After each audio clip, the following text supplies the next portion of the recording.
Irmãos e irmãs, vamos a mais um momento da nossa liturgia da palavra nos meus endereços telemáticos.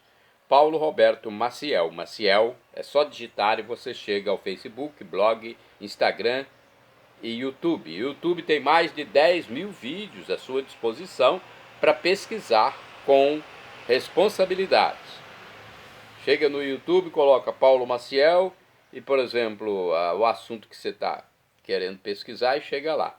No Instagram, se você digitar Paulo Roberto Maciel 6 barra, chega facilmente à página, tá bom? Eu transmito sempre a liturgia da Igreja Católica de forma antecipada, pesquisando em sites fidedignos, como, por exemplo, revista.arautos.org, para ser um ajudador dos presidentes de celebrações. Liturgia referente ao dia 23 de novembro de 2024, sábado, 33ª semana do Tempo Comum, no ano B, onde se enfatiza mais o Evangelho de São Marcos, pelo menos na liturgia dominical. A cor dos paramentos litúrgicos é verde, conforme eu estou simbolizando aqui.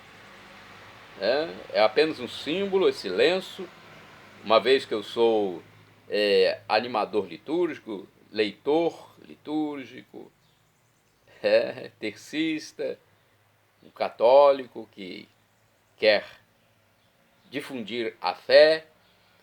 Então, a cor dos paramentos litúrgicos é verde, se for na missa comum. Agora, pode ser a missa em homenagem, em memória de São Clemente. São Clemente I, foi Papa e Mártir, memória facultativa. Neste caso, a cor é vermelha. O presidente da celebração é que vai decidir, né? Presidente da celebração da palavra ou celebração eucarística. Pode ser também missa em memória de São Columbano, abade, memória facultativa, cor aí nesse caso é branca. Ou ainda, missa em homenagem a Nossa Senhora no sábado. Vamos às leituras, então. Primeira leitura, leitura do livro do Apocalipse de São João, capítulo 11, versículos do 4 ao 12. Disseram a mim, João, essas duas testemunhas são as duas oliveiras e os dois candelabros que estão diante do Senhor da terra. Se alguém quiser fazer-lhes mal, um fogo sairá da boca delas e devorará seus inimigos. Sim, se alguém quiser fazer-lhes mal, é assim que vai morrer. Elas têm o poder de fechar o céu de modo que não caia chuva alguma enquanto durar sua missão profética. Elas têm também o poder de transformar as águas em sangue. E quantas vezes elas quiserem, podem ferir a terra com todo tipo de praga. Quando elas terminarem o seu testemunho, a besta que sobe do abismo vai combater contra elas, vai vencê-las e matá-las.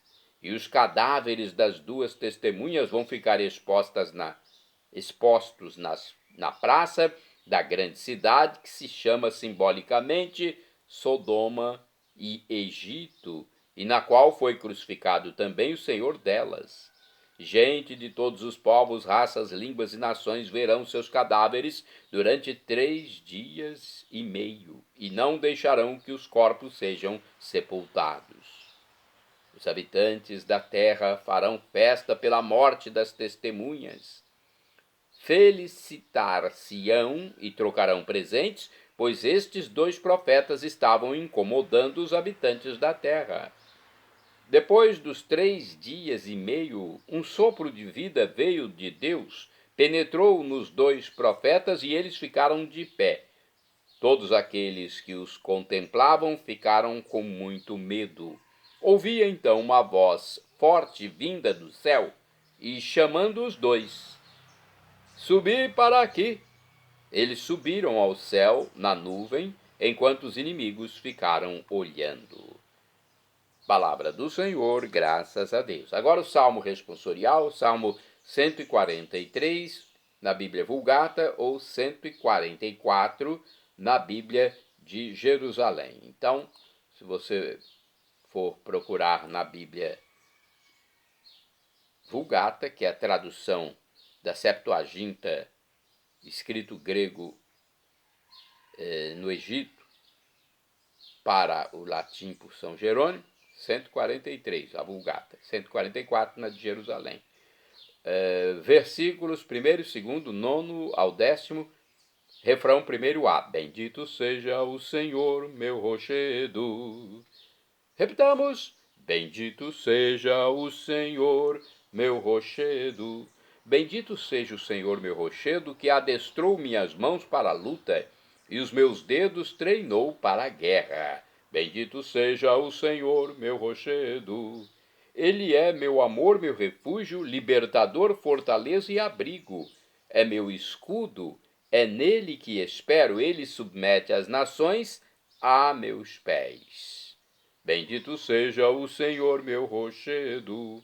Um canto novo, meu Deus, vou cantar-vos.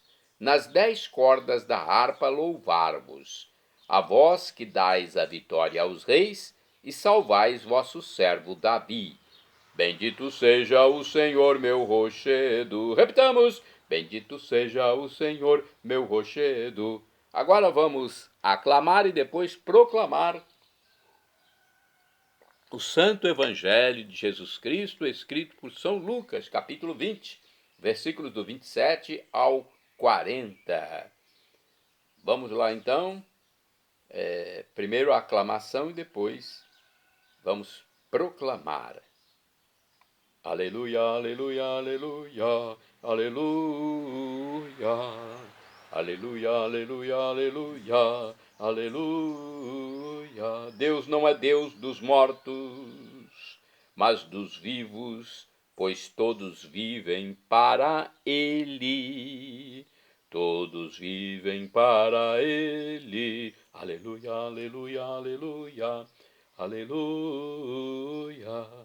Aleluia, aleluia, aleluia, aleluia. O Senhor esteja convosco. Ele está no meio de nós. Proclamação do Evangelho de Jesus Cristo segundo São Lucas. Glória a vós, Senhor. Pelo sinal da Santa Cruz, livra-nos Deus, nosso Senhor, dos nossos inimigos. Naquele tempo aproximaram-se de Jesus alguns saduceus, que negam a ressurreição. E lhe perguntaram: Mestre, Moisés deixou-nos escrito, se alguém tiver um irmão casado e este morrer sem filhos, deve casar-se com a viúva, a fim de garantir a descendência para o seu irmão.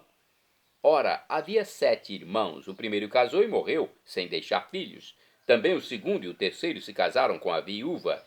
E assim os 7, todos morreram sem deixar filhos. Por fim morreu também a mulher. Na ressurreição ela será esposa de quem? Todos os 7 estiveram casados com ela. Jesus respondeu aos saduceus: nesta vida, os homens e as mulheres casam-se, mas os que forem julgados dignos da ressurreição dos mortos e de participar da vida futura, nem eles se casam, nem elas se dão em casamento, e já não poderão morrer, pois serão iguais aos anjos. Serão filhos de Deus porque ressuscitaram. Que os mortos ressuscitam, Moisés também o indicou na passagem da sarça, quando chama o Senhor, o Deus de Abraão, o Deus de Isaque e o Deus de Jacó. Deus não é Deus dos mortos, mas dos vivos, pois todos vivem para Ele. Alguns doutores da lei disseram a Jesus: Mestre, tu falaste bem, e ninguém mais tinha coragem de perguntar coisa alguma a Jesus. Vamos saber um pouco então deste evangelho, a reflexão. Os saduceus são porta-vozes das grandes famílias ricas que desfrutam dos generosos donativos de peregrinos e da renda de sacrifícios oferecidos no templo, segundo o livro Dia a Dia com o Evangelho. Não lhes interessa que se fale de uma retribuição na outra vida, pois já têm a garantia desta vida presente. Pretendem fazer Jesus cair numa armadilha. De quem será a esposa? A mulher que teve 7 casamentos e 7 maridos. De nenhum, é a resposta de Jesus.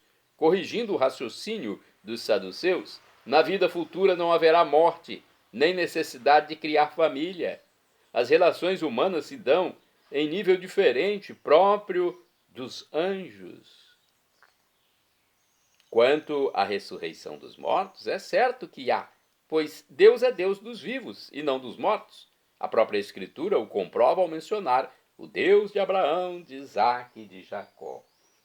Mais uma reflexão do livro Palavra e Vida. Evangelho de São Lucas, capítulo 20, versículos do 27 ao 40. Existem pessoas que apreciam revolucionar tudo. Não estão interessadas em conhecer a verdade nem encontrar as respostas, só querem complicar tudo para conseguir o que lhes interessa. É idêntico àquele refrão que diz: quanto pior, melhor. Mas Jesus não se deixa surpreender. A questão dos 7 irmãos casados sucessivamente com uma só mulher pouca importância tem diante de Jesus. A outra vida é outra. É outra vida. E o esforço por julgá-la com os critérios deste mundo é pura perda de tempo. E Deus é o Deus dos vivos e não dos mortos. Bem, o que temos mais aqui? Deixa eu ver se tem mais alguma reflexão sobre este texto. Acho que não há necessidade. O que eu falei. Bem, tem uma pequena dissertação aqui no livro, na Bíblia Sagrada, edição pastoral, 1990. Jesus desmoraliza os saduceus, apresentando o cerne das Escrituras. O centro das Escrituras. Deus é o Deus comprometido com a vida. Ele não criou ninguém para a morte, mas para a aliança consigo para sempre. A vida da ressurreição não pode ser imaginada como cópia do modo de vida deste mundo. Vamos ver aqui se tem uma explicação sobre Apocalipse, a primeira leitura, 11, versículos do 4 ao 12. Vejamos o que diz aqui esta Bíblia. 11, do 4 ao 12. Bem, não há uma explicação aqui que a gente possa...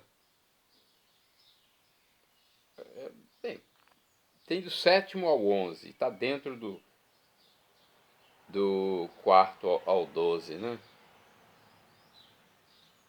Diz o seguinte: profetizar é dizer a verdade, isso leva à perseguição e até à morte. Assim, é assim que os cristãos continuam o testemunho de Jesus.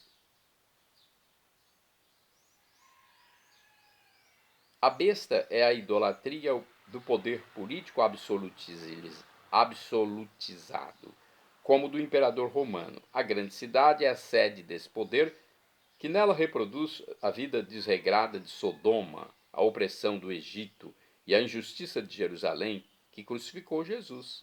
As pessoas se alegram com a morte das testemunhas. De fato, os profetas incomodam a sociedade, que não quer abandonar seus ídolos. Vamos aos santos agora. Os santos que são indicados para a memória facultativa são estes: Columbano e Clemente I. Vamos saber da história de São Clemente? Santo do dia 23 de novembro, São Clemente I, Papa e Mártir, terceiro sucessor de São Pedro, sofreu martírio sob o império de Domiciano, em 97. De acordo com o endereço telemático da comunidade Canção Nova, São Clemente I é o terceiro sucessor de São Pedro como bispo de Roma, depois de Lino e Anacleto. O apóstolo São Paulo o nomeia na carta aos Filipenses: peço-vos que auxilieis também aqueles que, como Clemente e outros, comigo labutaram pelo Evangelho, cujos nomes estão escritos no livro da vida. Com muito empenho, ele regeu a igreja de 88, do ano 88 ao ano 97. Clemente é conhecido por um documento de primeira grandeza, fundamental, a favor do primado universal do bispo de Roma, a Carta aos Coríntios. Então Clemente escreveu uma carta aos Coríntios. No texto de 96, ele lamenta as adversidades ocorridas devido à perseguição dos imperadores Domiciano e Nero. Perturbada por agitadores, a comunidade cristã de Corinto ameaçava com desagregação. Clemente escreve uma extensa carta de orientação e pacificação, recomendando humildade e obediência à hierarquia eclesiástica, então definida nos diversos graus: bispos, presbíteros e diáconos. A intervenção mostra que, além de bispo de Roma, Clemente sentia-se responsável sobre as outras igrejas. E nessa altura ainda vivia o apóstolo São João, o que permite concluir que o primado não foi uma ideia meramente nascida de circunstâncias favoráveis, mas uma convicção clara desde o início do cristianismo. Se assim não fosse, Clemente não teria ousado meter-se onde, por hipótese, não era chamado. João, como apóstolo de Cristo, era, sem dúvida, uma figura venerável, mas era ao bispo de Roma, como sucessor de Pedro, que competia o governo da cristandade. Uma tradição que remonta ao fim do século IV afirma que São Clemente terminou sua vida com um martírio. Seu nome ficou incluído no cânon romano da missa. Olha que história importante, né? Na sua época, de bispo de Roma, de papa, São João ainda era vivo, mas quem tinha autoridade para decisões era ele. Então, este fato demonstra o primado do bispo de Roma, do papa, do sucessor de Pedro. Santo do dia 23 de novembro, São Columbano, abade, faleceu em 615. Foi um monge irlandês, pregou o evangelho em diversos reinos da Gália e fundou vários mosteiros, um dos quais o de Bobbio, onde morreu. De acordo com o site pocketterco.com.br, a Irlanda foi chamada a pátria dos missionários. Catequizada por São Patrício no início do século V, teve sempre uma forte tradição monástica, fornecendo numerosos evangelizadores à Europa após a degradação do Império Romano. Entre estes emerge Columba, o jovem, mais conhecido como Columbano. A data de seu nascimento é estimada em 525 e 543. No fim do século VI, com mais 12 monges, Columbano partiu do seu mosteiro irlandês de Bangor, perto de Belfast, em demanda do continente europeu. Começa sua peregrinação por amor a Deus, com a finalidade de evangelizar. Andou pela França, onde fundou vários mosteiros que foram centros propulsores da vida missionária. Entre 590 e 610, trabalhou na Borgonha, onde fundou o célebre mosteiro de Luchewil, que se tornaria centro de irradiação missionária. Tendo entrado em conflito com a despótica rainha da França por ter verberado certos abusos na corte real, Columbano deixou aquele país e rumou para a Suíça, iniciando a evangelização da região do Lago de Constança. Como também tivesse entrado em choque com os poderosos, deixou ali o seu discípulo São Galo, que ligou seu nome ao célebre mosteiro de St. Gallen, ainda hoje centro de espiritualidade.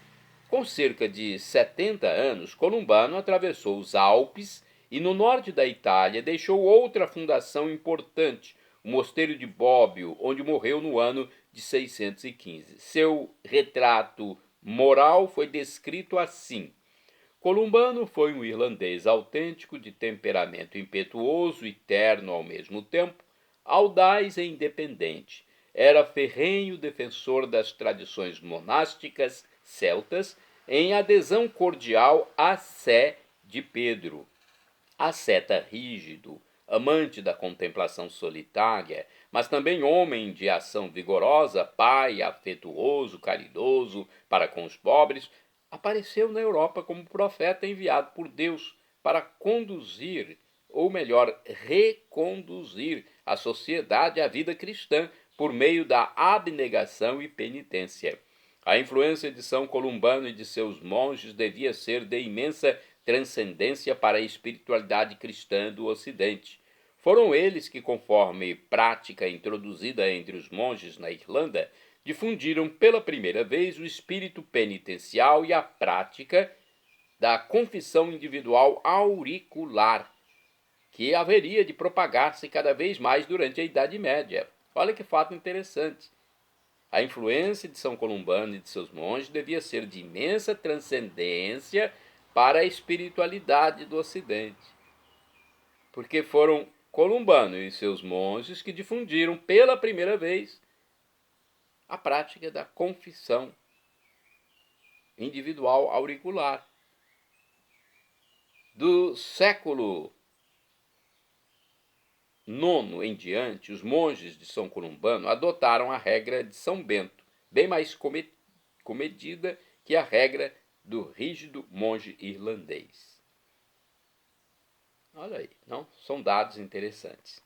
Santa do dia 23 de novembro, Santa Lucrécia, mártir do século IV, foi martirizada em Mérida, na Espanha, durante as perseguições no tempo do Império. Olha, Santa Lucrécia, mártir, rogai por nós.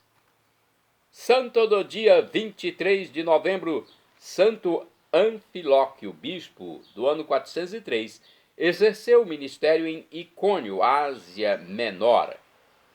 Anfilóquio travou muitas lutas em defesa da fé. Santo do dia 23 de novembro, São Trudão, presbítero, que é o sinônimo de padre, sacerdote, faleceu em 690. Trudão entregou todos os seus bens à igreja de Metz e fundou ali um mosteiro, no qual reuniu muitos discípulos. Morreu em Saint-Tron, na Bélgica. Santa do dia 23 de novembro, Santa Cecília Iu Souza, mártir, faleceu em 1839. Foi viúva quase octogenária, encarcerada durante a perseguição na Coreia. Morreu esgotada em consequência dos numerosos espancamentos a que foi submetida. É uma mártir de Cristo Jesus. Santa Cecília Iu Souza, rogai por nós.